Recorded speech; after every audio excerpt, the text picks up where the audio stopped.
Նույնիսկ գիտելիք ունենալը չի նշանակում գիտելիք, որովհետև գիտելիք ունենալը մի բան է, գիտելիքը կիրառելը երկրորդ բանն է, գիտելիքը երրորդին փոխանցելը բոլորովին ուրիշ բան է։ Այդ մեր կրթության ոլորտում լավ է, որ դրանից եմ ես սովորել անկեղծ ասած, որ ատեստավորման եւ տարակարգի բաները, թեմաները, որ իմանալը ուրիշ բան է, փոխանցելը ուրիշ բան է։ Դրանք կարող են այնքան տարբեր բան, որովհետև կարող ես լիարժեք գիտելիք ունենալ, բայց չունենալ հմտություն այդ գիտելիքը փոխանցել դիմացինի մարդուն, հազարը մի պատճառով։ Եվ մենք պետք է այս խնդրի հետ առերեսվենք, ու մենք չենք հասկանում, այդ թվում չենք հասկանում, ինչի է որ ոնց, այս դահլիճում որոշում ենք, ստորագրում ենք, հրամայում ենք, ձեռը խփում ենք սեղանին, հուշի բան տեղից չի շարժվում։ Բայց այդ ինչի՞ց է։ Սկզբից մտածում ենք սաբոտաժ է, կարող լինի սաբոտաժի էլեմենտներ։ Հետո մտածում ենք ուրիշ բան, հետո մտածում ենք երրորդ բան, հետո մտածում ենք չորրորդ բանը։ Դες մի հատ ման կա, լավ ստեղծագործություն կա, որ հեղինակին չեմ հիշի, կոչվում է կարծեմ ընթերցողը։ Մենակ վեպի վերջում է պարզվում, որ գլխավոր հերոսը կարդալ չգիտի։ Դրա մասին ֆիլմ էլ կա։ Այո։ Հեղինակը ով էր, կարող է հիշեք, հա։ Վեպի վերջում է պարզվում, որ գլխավոր հերոսը կարդալ չգիտի, դրա համար ինքը ուրիշին է խնդրում, որ իր համար գրքեր կարդան, բայց դա վեպի այդ մեր որոշումը չի կատարվում,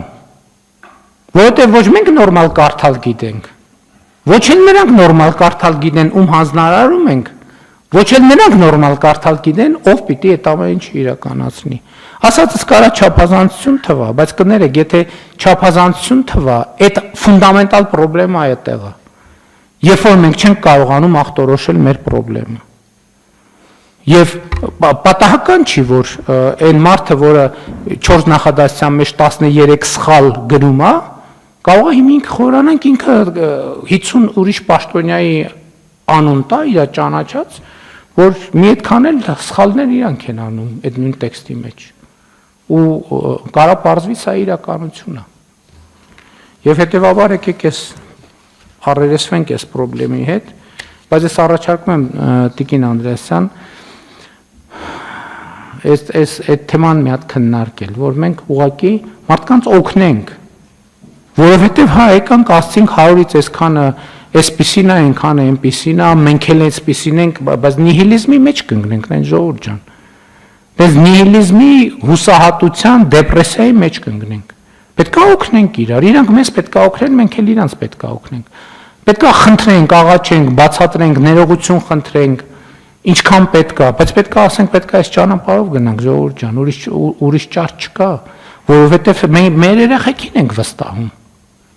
Մենք երեխեքին ենք վստահում։ Հետո գնում ենք բանակին ենք ասում, ես ես բանակում էդ էլ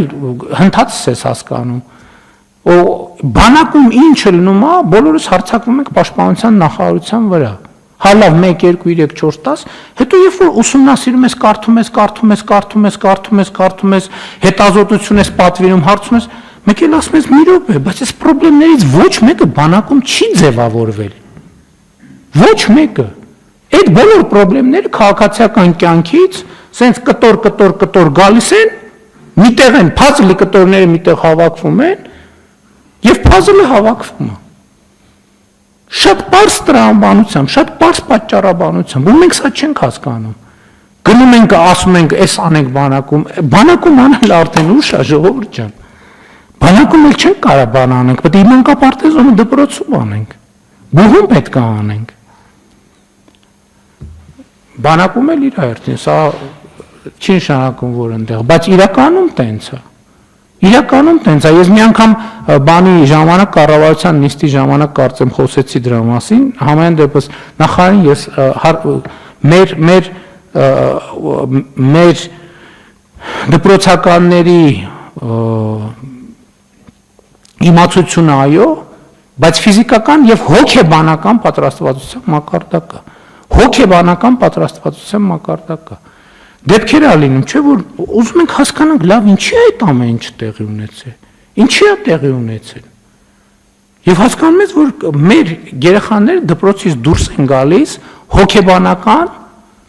պատրաստություն չունենալով, կյանք են մտնում հոգեբանական պատրաստություն չունենալով։